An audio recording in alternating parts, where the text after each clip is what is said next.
Hey everyone, and welcome back to the Bloomy Brain podcast, where you come to water and nourish your brain, in turn seeing your mind, body, and spirit bloom. Today on the show, we have a very special guest, Brooke Pereira. Welcome, Brooke. Hi, I'm so happy to be here. Thank you for being here. She is a local creative, babe, artist, and friend.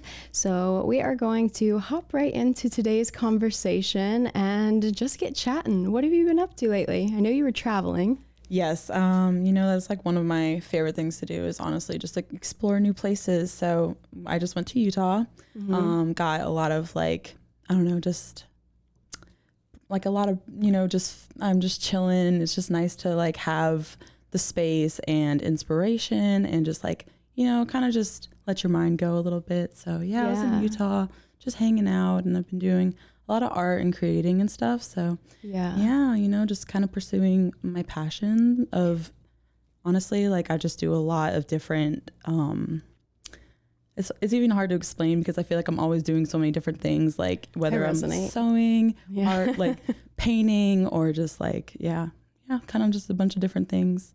Yeah, and the sewing kind of ties into like your love for clothes and everything. I remember talking to you and Kyle about that at the art gallery. So that's really cool. I love to hear that we were kind of even talking about that a while ago, because that's something we're really talking about right now doing. Even just kind of trying to figure out where to start with that.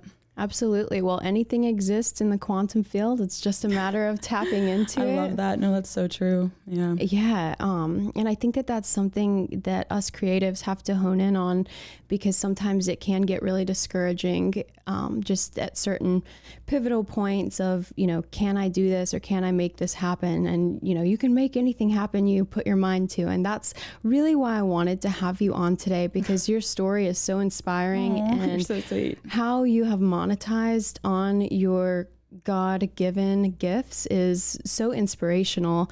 I love to see that you were just traveling. Your pictures and videos were to die for. Oh my God, I want to go to Utah so bad. You definitely should go. I highly recommend it. We did not even get to like finish our list of things that we wanted to do, because it was just, everything was so spontaneous that we did. And like nothing could compare to like each adventure. Like we just kept finding ourselves in a new spot, and we were just like, how do we even get to this other beautiful spot? Like, that's the best though, when like you don't anticipate where it's going to take you, and you just kind of like let the wind blow you around. Yeah. That's incredible. Now, when you say you love to travel, and I'm the same way. I love to immerse myself in different cultures. I believe that that's one of our jobs as humans, to do that, because it's immensely humbling.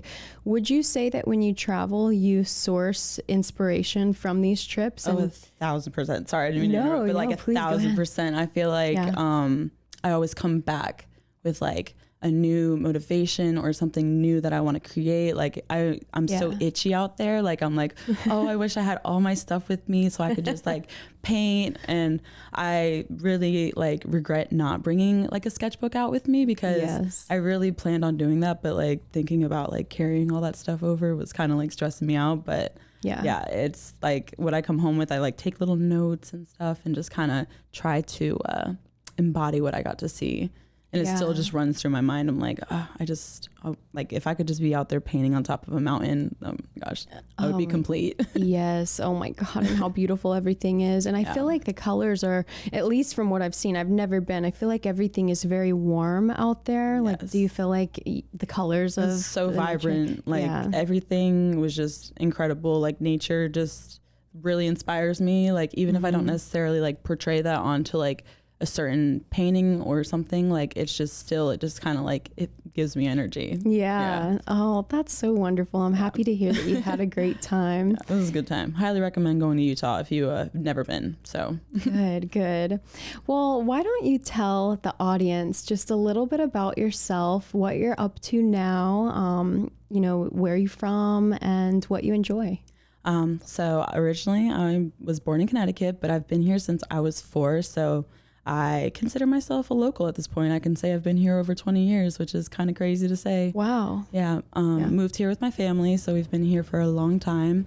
And I, went to school, kind of really just sat there on like, I don't know, a line of deciding what to do. I feel like every senior in high school does, you know, like, okay, do I pursue like what I really love to do, or what do I do for a job? You know, there's the pressure of going into school. So I went to art school. I attended Cape Fear, and I took a few different art classes, and I know I loved it. Like I did like printmaking, I did ceramics, painting, and those were all really great. Like I feel like my creativity kind of taps into a little bit of everything, and I just like, if you could get inside my mind and be like, oh wow, she has ADHD, like, you know, but like I find that to be really important when you are creative, because that also is like such a gift, because until you like hone in on something, it's just nice to have all that like influence and stuff. But it absolutely is a gift. Yeah. So I went to art school, and then, you know, I was like, all right, well, I kind of love like the beauty side of things. So I went to aesthetics school, and I did their program and became an esthetician, and worked at a salon for a few years, and got a lot of really great, you know, like help there, and opened my own spot with my best friend. And so I'd say about 6 years now I've been an esthetician, but I just kind of, you know, I forgot like the old me and what I used to love doing in school and high school and stuff, and I didn't really paint anymore, and I just kind of found that to be an issue, and I didn't like that.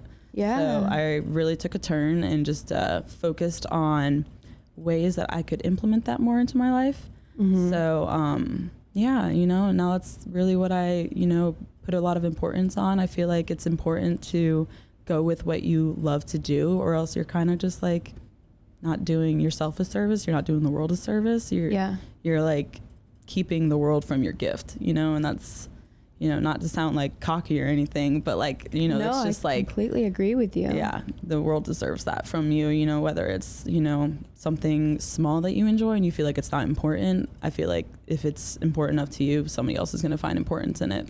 Absolutely. Now, walk us through a little bit of what the texture of you kind of waking up one day, or maybe it wasn't just you woke up one day, maybe it was premeditated and you had been thinking about kind of pivoting and getting back into art. How did that look for you? Because we relate on this. You know, I left the hair industry, and I still do it part-time for friends and family and stuff, but I left in order so I could do writing and blogging full time, which I love that. I love, and makes me so happy. And it's funny that we relate on this, and we can, you know, have so many different similarities with why we love doing it, but also what pushed us away from it. What did that look like for you?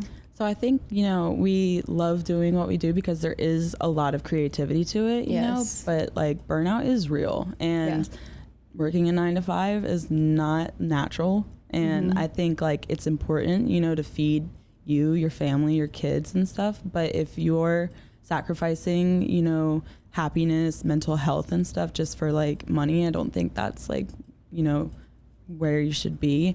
And I think, you know, I had a lot of goals in my business and stuff, and I finally got to reach them. You know, I'm so grateful for it, and I love, you know, servicing clients. I love making them feel pretty. I love, you know, being like a part of their day where like you can be like a mental release to them sometimes, you know, and like, you know, you kind of are a little bit of a therapist. So like it is very gratifying, like being able to be that for somebody.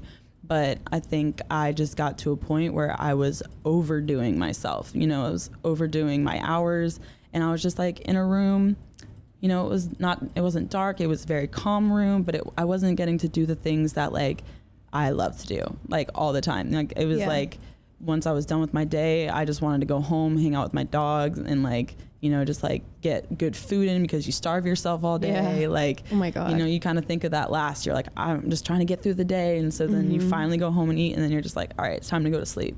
So I just feel like my creative energy was used at work, and I just was like, all right, there's got to be a change here. You know, I'm always like, when I would be working, because it's very concentrated work, you know, like I did lashes for the most part, and a lot of like, you know, silent time to yourself too, you know, when your client's taking a nap. And I was just like, oh, I could be doing this, I could be creating this, you know, I could And it just kind of like, once again, made me kind of itchy. Like I was kind of just antsy to do something. Yeah. And I'd be like, oh, I'm going to go home and I'm going to paint. And then I'm like, oh my gosh, I'm exhausted.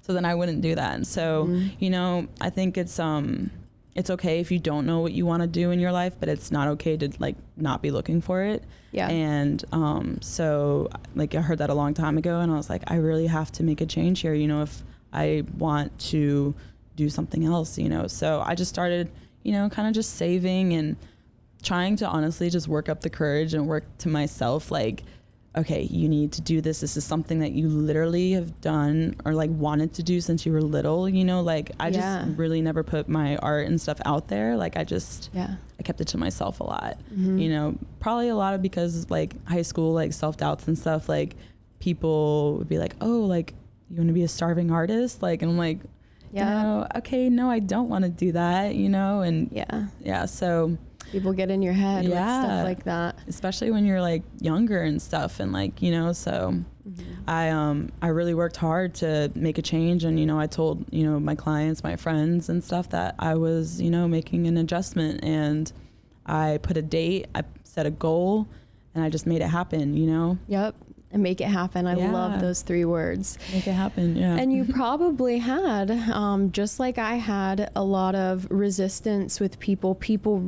Some people really fell apart when I broke that news. Yeah. And it was, it kind of hurt me a little bit because I was like, do these people not believe in me? And then it's like, no, you know, we all have our own life's puzzle piece, and I just happen to fit in this circular part of their puzzle, but I'm not a circle anymore. I'm a triangle and I need to go over here.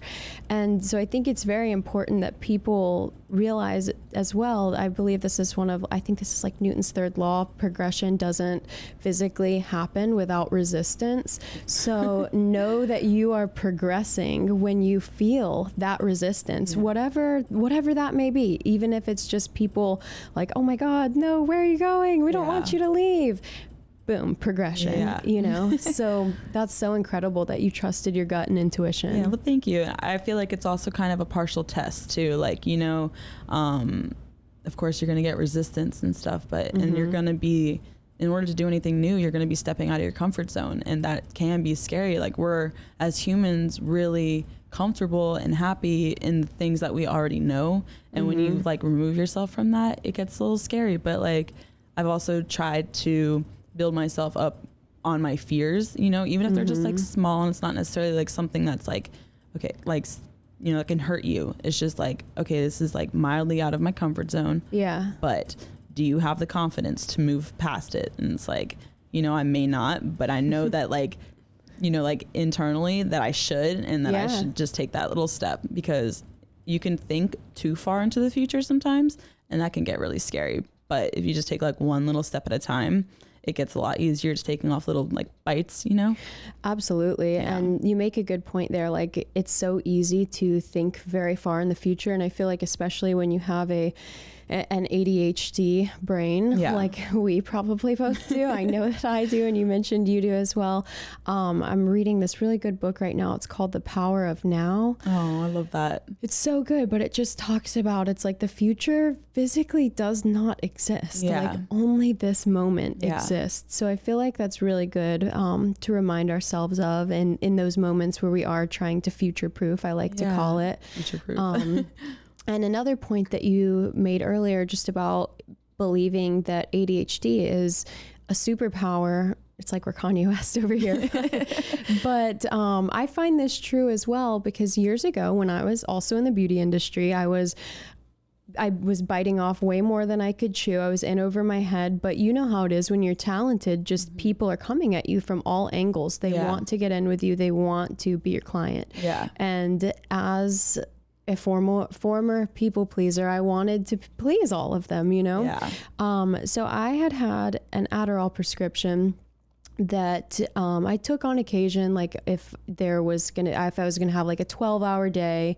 And the last year I actually even had 2 assistants at one point. Like I was crazy. Oh my gosh, two assistants, and sometimes they were there together. I mean, it was a lot, but when things pivoted for me, I, ditched all of my medication, threw the birth control down the drain, the Adderall, no good, all the things. I was like, I want to know who I really am. And one thing, before I had done this, I had noticed that writing was very hard for me. Creating in general was hard for me with Adderall. And dulls you down. Yeah. Somebody said that it suppresses creativity. So, that in turn means that indeed ADHD is our superpower. It really, I totally can resonate with that. I feel like, people complain that they have ADHD, and I, honestly, my rebuttal is like, that's a good thing. You have to just learn how to manage that. Like I can have 5 different thoughts, but I have to attack one first before I go for those other 4,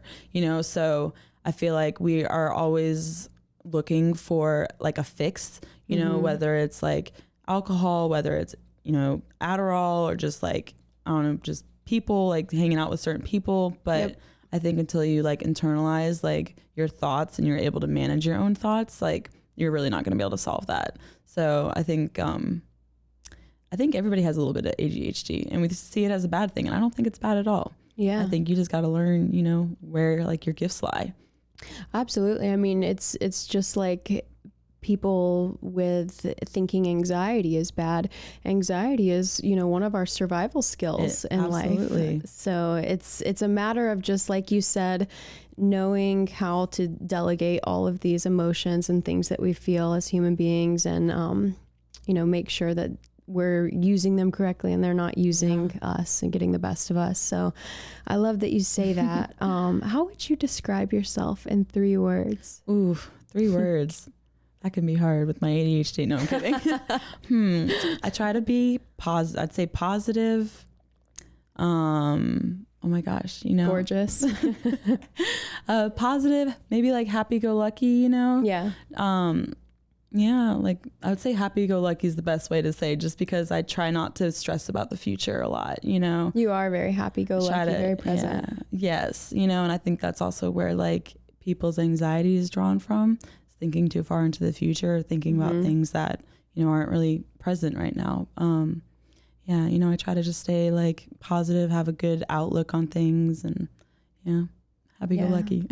Yeah, you do a great job at acceptable it too. Or Absolutely. I feel like I would describe you as outgoing too, because when we were first meeting, like a couple of different times, you went out of your way to like come up to me and whoever I was with. You're like, hey, how are you guys? Oh my gosh, I love it. Just spark up conversation. So I love that about you, and just happy-go-lucky and so positive. Yeah. Now, what would you say, bringing it all the way back to your childhood, do you have a particular piece of art that you created, or the school told you to work on, or you guys were going to do in class one day, that just really hit home for you and you were like, whoa, like I could do this, I love this, oh my gosh? That's a good one. There's definitely a few pieces that like stand out, and like my mom, I would say it's kept like 75% of my artwork. Aww. But yeah, super sweet. I'd say probably it was in high school, like a self-portrait that I had to do off this like massive 3x3 canvas. And it was kind of like telling, like you're in high school, you feel awkward, you probably don't feel very cute, but you're having to pick out a picture that you find cute and acceptable. And we did like we blocked it. So it's basically like making little grids on the small photo and then making it bigger. Yeah. So I had to literally like copy and paste, and that was really like challenging, but it came out to be really like, I don't know, I'd say pretty similar. And like, I was like, whoa, this is actually kind of cool. And I got like, a lot of compliments on like the way that it was painted and like the strokes and stuff. But what was that? Girl, I say some crazy things on here, so no worries. But yeah, I'd say like that was very like eye-opening for myself in a way, because it was also like having to portray your own image of yourself, your own perception of you. Yeah, wow. Yeah, that's powerful. I still have that painting. Oh, I want to see that now. I'll take a picture and I'll share it. Yes, that's incredible. And to think that, I mean, it's like we feel so old when we're in high school, but now in retrospect, we're like, we were little babies. I was such a baby. No, for real though. Like, I don't know, it's crazy. You think you're like, oh, 15, that's like so old, and you're like, oh my gosh, I'm literally twice the age of that now. So yeah. And speaking of the younger generation and, you know, us as our younger selves, our teenage selves, if you could go back to be able to tell your teenage self to stay away from this type of red flag in a person, whether it's a friend, whether it's a romantic interest, what would you tell the younger generation and your younger self to not give any of your time or energy to this particular red flag in a person? I would just say, like, you know, cut out the self-doubt, you know, like you don't want to be like in the cookie cutter, you know, different is good. Yeah. Be like you, be original. Don't listen, you know, it's so easy to listen to mean comments, mean people, and take that like even more heavily than like the nice things, you know?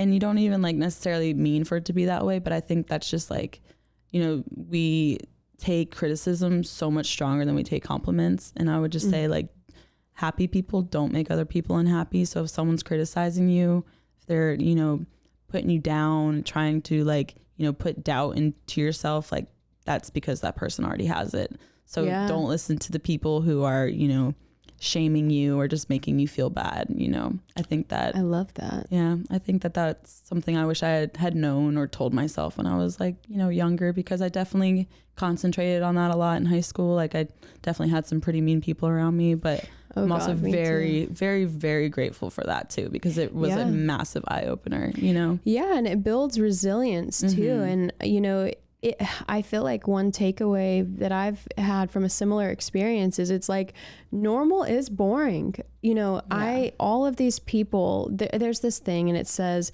people only criticize what they either do not understand at all, like they don't want to understand it, or they cannot understand it for themselves, like applying it to themselves. So you think about that and you're like, that has nothing to do, their opinion has nothing to do with me at all. It's none of my business. And I wish that these were principles that were taught when we were younger. But, you know, it all happens for a reason, and it's built us up to the beautiful, strong, resilient women that we are today. And, you know, I wouldn't particularly regret a thing about entirely my path. Yeah, absolutely. I say that every little thing has brought me to the person that I am today. And like, you know, I definitely view people differently. Like even if people are just being super mean, I'm like, you know what, that person might just be having the worst day. You know, absolutely. You don't need to retaliate or, you know, mirror that, you know, just because they're being rude. You know, some people that just might be their personality, but you know, I still give them that benefit of the doubt, you know. And I think a lot of people are just projecting. And, you know, they may not necessarily mean it, but it just kind of comes off that way. Let's give them a chance. Yeah, absolutely. And I do feel like some of this too can maybe go into what you were saying earlier about people not living authentically and not seeking really what makes them happy in life. So there's a lot of people in facets and industries that maybe they're not fulfilled. So what would you have to say to those people that are watching this right now and they maybe are not happy in their work, their relationship, or where they're living? I'd say start making little adjustments, you know, try to recognize what, you know, might particularly not be fitting what you know, maybe saw or want. I'd say step number one is figure out what you want. You know, do you want to be working like this, or do you want freedom? Like, do you want like more time? And then, you know, you can kind of go from there and kind of almost like build yourself a little outline. You know, do you want to be in a happy relationship? Maybe the relationship you're currently in isn't fitting that, you know, those values that you have for, you know, the relationship you thought you would be in. I think, taking little bites, you know, instead of just swallowing the whole thing, because that's where things get scary. They just figuring out, you know, little by little, and then like eventually you'll build up and you'll just layer things up and you'll be where you want to be.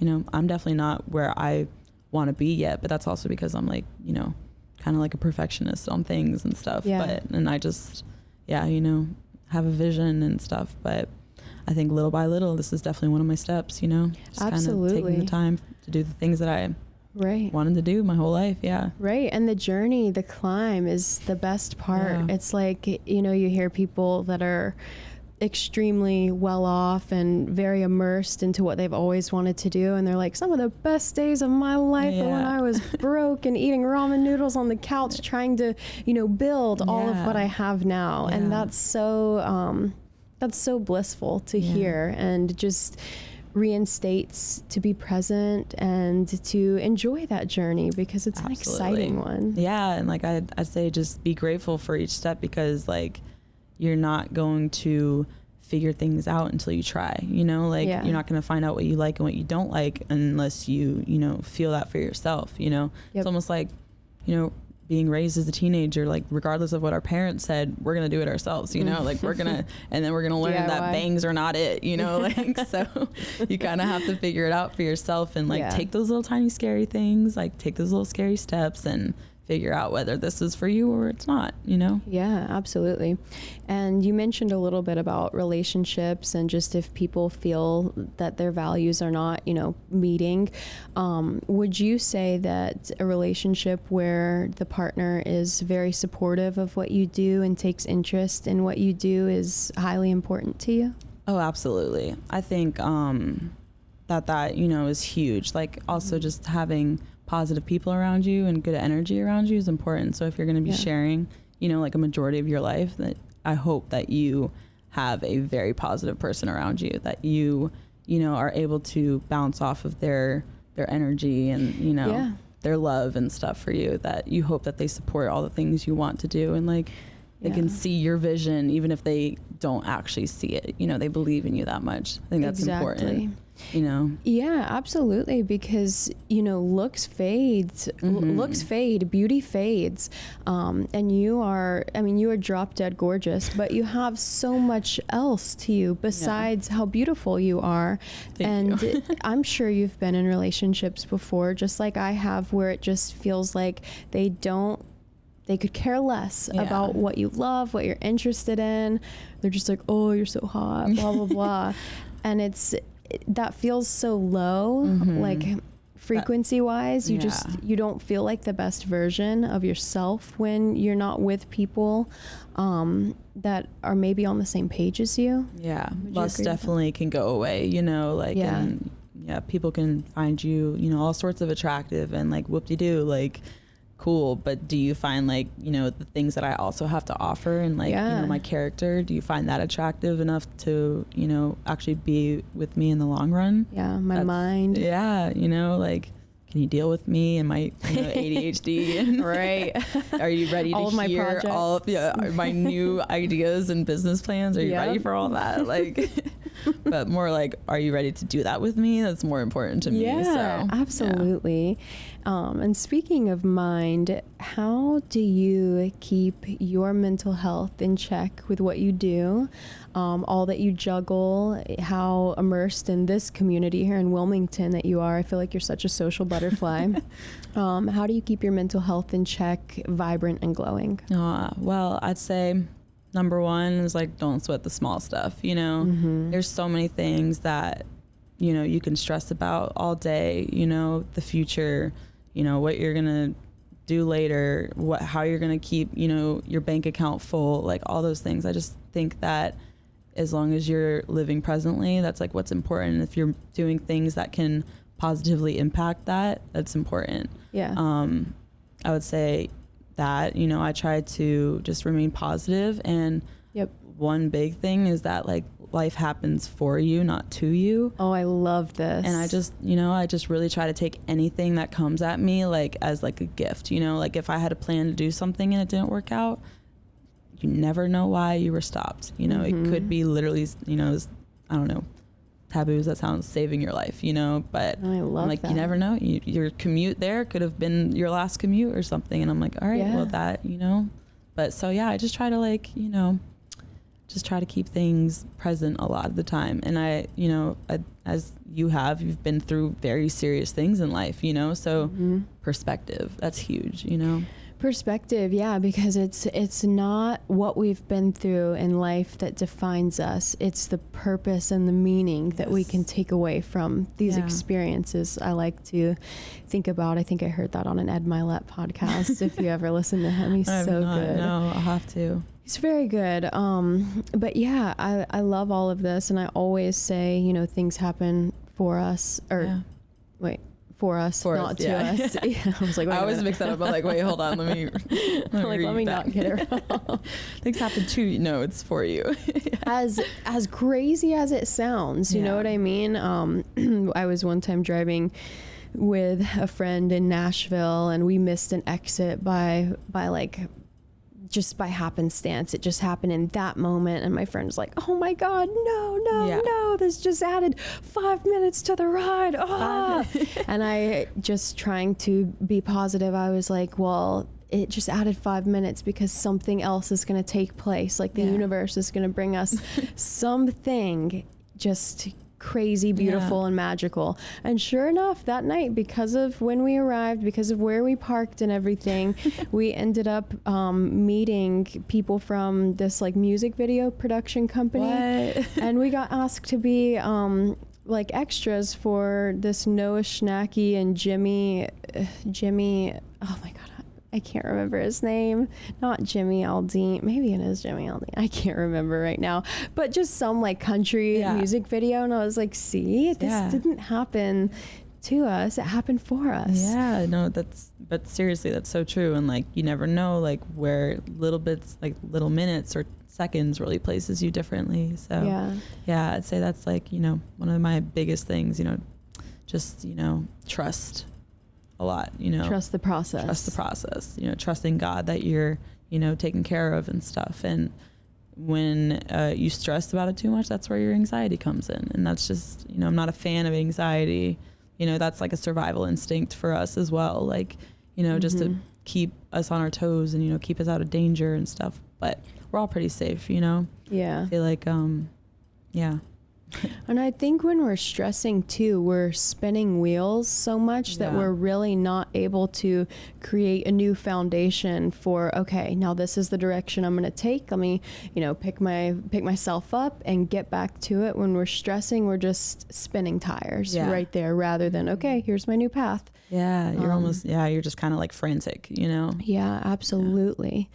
Yeah, I'd say that. And like, I listen to a lot of podcasts and stuff, like mental health podcasts, just not that like, it's just nice to hear the psychology of things, you know, like my dad struggled with his mental health and stuff. So it was very eye-opening, like just honestly, like my whole life and stuff. And I never want to be a person who has to struggle with their mental health. So I just think it's important to, you know, take deep breaths, look at the positive things, and, you know, do things for you and serve other people. I think like serving other people also just really fills your soul a lot, you know? So it absolutely does. That's like Dean Graziosi. He's appeared on the Ed Milet podcast a couple of times, but he said this thing that was so profound. You know, those like one-liners that just will stick with you forever. They like penetrate your soul so deeply. Like a motto. Yeah. Yes. He said, if you find that you need more money in life, you're not serving enough people, whatever that means to you, in whatever, you know, industry you're in. I was like, wow, that is so true. You know, just serve more and you will, you know, your bank account will show for it. Yeah, absolutely. Is there something, like one thing that you do on a daily basis that kind of ties into mental health that just brings you so much joy? Like you have to do this thing every day. It can be as interesting as, you know, gua sha routine, walk outside, yoga. Yeah, I would say the gym. I love working out, being active, being outside. Like, I think honestly, like anything that's naturally meant for us, you know, being active, fresh air, is so important for you. And, you know, I feel like a lot of us are closed off in, you know, little boxes and cubicles all day and staring at unnatural light and stuff. And I feel like, you know, that really messes with our, you know, our mental a lot, you know? So I just try to do things that will fill my cup. And whether it's my dog or at the gym, you know, getting some of that adrenaline and those endorphins out, like, those are very important. Also working out just really levels you, you know? It really does. I always say, like, my family and some of my friends have given me a hard time in the past, whether we're on vacation or I'm just home visiting and I'm like, I have to go work out. I have to go work out. They're like, it's so late or it's so early. What are you doing? And I'm like, no, you guys don't understand. This isn't for vanity. I'm not chasing some look. Yeah. Like, this is my daily dose of like my feel good drug. Like I'm addicted to the feeling and the endorphins and, you know, all of the happy chemicals that are released from the brain. So true, you know, and it really does something different for you. I know it might be hard in the middle of it or getting there, but like once you're done with it, you know, you feel so accomplished and you just, you feel great. You're ready to eat. Your appetite's leveled out, you know. Yeah. You sleep better. You know, my God. Yes. And you'll appreciate this as an esthetician. So I saw this thing on YouTube recently, and it was like the number one thing for anti-aging is exercise. 30 minutes to an hour of exercise daily. Something about like how everything gets moving and like the blood and the circulation. It's something about with our skin, something is being penetrated deeper than any serum or cream ever could when we work out. So it's like, that is so true. I believe that. You know, we're out here trying to like massage our face and do all sorts of things. But if you're, you know, getting your blood pumping, like that's like a full body massage in a way. Like you're really just, you're moving everything around. And I think that's just so healthy. Like it's like it's what our bodies are meant to do, you know, and we're all very stagnant. Not all, but a lot of us are very stagnant this day and age. And I think it's really important, you know, to just be moving, whether it's, you know, inside cycling or if you're outside just going for a walk. Like it all kind of comes full circle. Yeah. And then you do appreciate the moments that you get to be still even more, honestly. Yeah. You know, since you love to work out and you also mentioned that you listen to podcasts, what is like one song or playlist that when you're creating your beautiful paintings, oh my God, what just gets your creative juices flowing like no other? And this maybe even is a podcast rather than a song, or you can share both. So like, a podcast and then an artist comes to mind. FKJ, he is like an amazing artist, or he's a musician, but he plays so many different instruments, and I just think FKJ. As an artist, literally that's like what he goes as, but it stands for cool. French kiwi juice, which I think is kind of funny. But him and his wife are adorable.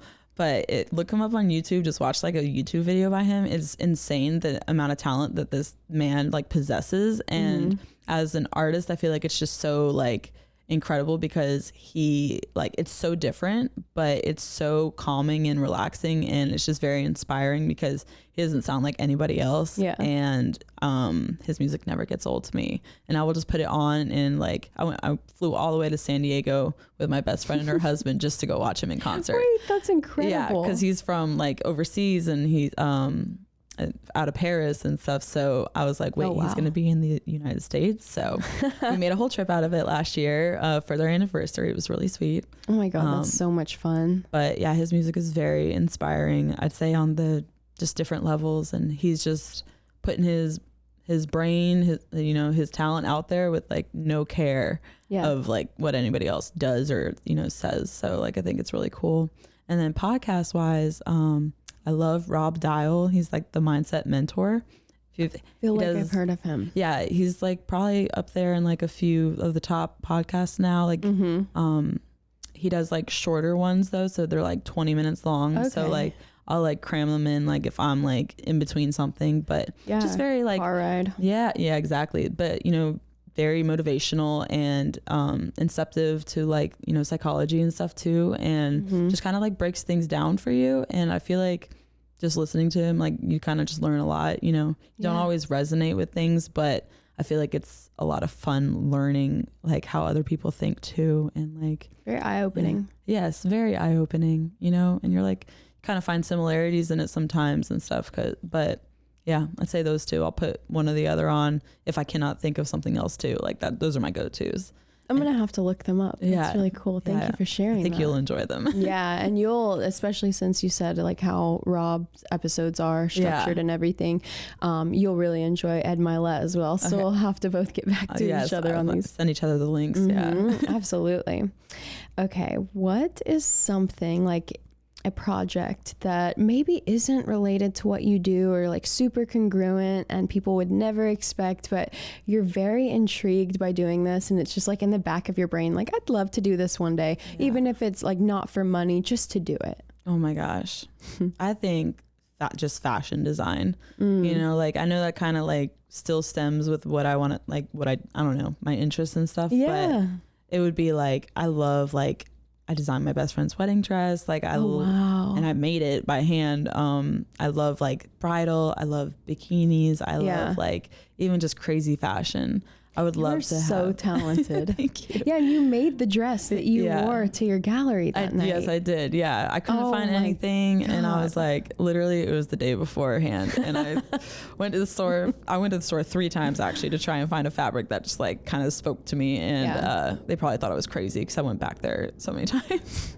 My God. And but yeah, I think like that would just be so fun, and you know, like I would love for it to have like a really awesome cause. Like that's actually what I did for my senior project. But I think I donated like the outfits to like a women's shelter. Like they were professional outfits. Yeah. So it was like something that they could wear to like interviews or something professional to kind of, I don't know. I think, it was, like 10 years ago now, but yeah, like, you know, just something giving with it, or even if it's just something that's like sustainable, I think it would just be a lot of fun to, have a fashion designing company or something. Heck yeah, that'd be really cool, especially like with what I've already seen you create, and then to be able to give back while doing it is so fulfilling additionally. So I love that you say that, and you saying that it kind of is congruent with what you already do. It's funny because my little weird thing is I've always said, I'm like, one day I would love to have a brunch restaurant that's also, it like doubles as a disco. Oh my gosh, but that really fits you so well, I feel like. No, I'm like, wait, I've always thought this wasn't congruent or synergistic with what I enjoy, and then I'm like, I literally cook food all the time. And it's like food blog too. Your food always looks so good. That's so funny. But no, my whole thing about it was the second you start sipping your mimosa or Bloody Mary, you just want to dance, and there should be good music. Like, why can't we party in the morning I think that would be great, and that would be great for Wilmington. We don't have anything fun like that for brunch. Like we should really have that high energy at that time in the morning. Heck yeah, have some cool art by Brooke Pereira. You gotta do it. Yeah. Absolutely. We'll collab on that one later. We'll come back to that. So we're gonna put it on our long running list of all of our other projects that are currently going on. Already started. Yeah. Where do you see yourself in 5 years from now? 5 years. Wow. That's like such a long but short amount of time. I see myself well planted in, you know, the art world. You know, I hope that it's something that I have been able to, because I feel like now I'm still trying to figure out like my niche in it. You know, like when you see an artist, you usually see them, they're all painting grapes, or they're all painting like the same not the same thing, but the same thing in different ways. And I feel like my palette is so diverse. Like I love painting like females and bodies, but I also love painting scenery, and I also love like abstract and texture and stuff. But I think it's kind of just trying to figure out like my voice mainly, like without the pressure of other things too, you know, because this kind of is like the beginning of me like fully emerging. So I want to be well decided and planted on that. Having like, you know, probably in a different business, you know, like I had my aesthetics business, and I, you know, reached the goals that I wanted to, and I think I'm ready for a new one. So hopefully maybe a little family by then. Yes, absolutely. Some little baby artists. Little baby artists. They'll be traveling and listening to FKJ with me. Oh, that's so sweet. Yeah. And it's crazy to think, I mean, did you ever think like 5 years ago, did you see yourself where you are now? You know, like yes and no. And it's actually funny you say that, because 2015, my dad gave me this book, and it sits on my bookshelf above my bed, and it's literally, where will you be in 5 years? And he wrote in it like, you know, what are you going to be doing in 5 years? And I wrote in it, and at that time it was 2020, like when 5 years had passed, and I like went through it and I read it, and I was like, holy crap, like I've actually done like a lot of this. Like I was so lost on what I was going to do. Like I wasn't in aesthetic school. Like I wasn't doing any of that. I was just kind of like, what is my purpose, you know? Yeah. So it's really interesting to hear that, because I think I hit all those goals and those milestones, and I keep telling myself, I'm like, I need to redo this, because until you actually like write down your goals and you make them like, fiction, true. I don't know. You make them like, real. Bring them to fruition. It's hard to actually visualize and see that, or even just like accomplish them. So I think it's really important to have them written down. But I love so that. Yes and no, like, I kind of finished the things that I wanted to do 5 years ago, and now I think I'm just kind of starting a new like blossom of things. So that's exciting. Yeah, I definitely feel like mentally, yes, I am. Maybe not like necessarily career wise, but that's also like the fun of it, building, like you said earlier, like the journey and almost like the struggle, because if I already had it all, if I had all my goals right now, then I wouldn't be working. And I'm a worker, like I work hard for the things that I want. So if I already had everything that I wanted, it's like when you hear like the most rich celebrities, they're like, well, they're not even happy, but they have all the money in the world. Well, it's because, I don't know, different things, but they're not feeling, their purpose necessarily. Work for it. Yeah. They're already there. Yeah. So I think like that journey is important. So yes and no, mentally I'm very, very happy with where I'm going, and I'm excited to see the new things that even just 2 to 5 years have to offer. So absolutely. Yeah. Before we close out today, do you have any piece of advice or just anything that comes to mind that you would like to leave the audience with? I say just go for it. If you have something you want to do, you need to just make those adjustments, make those, believe in yourself and just do it. You may not necessarily have that confidence yet, but, not everybody has confidence that actually succeeds in things, Yeah. I think it's important just to start taking steps and moving forward, or else you're not going to get anywhere, Absolutely. Just do it. Run your race, baby. Just do it, Nike. No. Yes, exactly. Well, thank you guys so much for being here today. And thank you, Brooke, for being here. Thanks for having me. This is so fun. Absolutely. Anytime. Make sure you guys follow her on Instagram. What is your handle again? It's Brooke Pereira Designs. Subject to change in the future, but yeah, I'll add it in the description and everything. And also, you guys, that I wear the Zala hair extension clip-ins, so if you want, I believe it's like 10 or 20% off, use my code Carly's Zala, CarliesZala. Until next time, stay bloomy brained.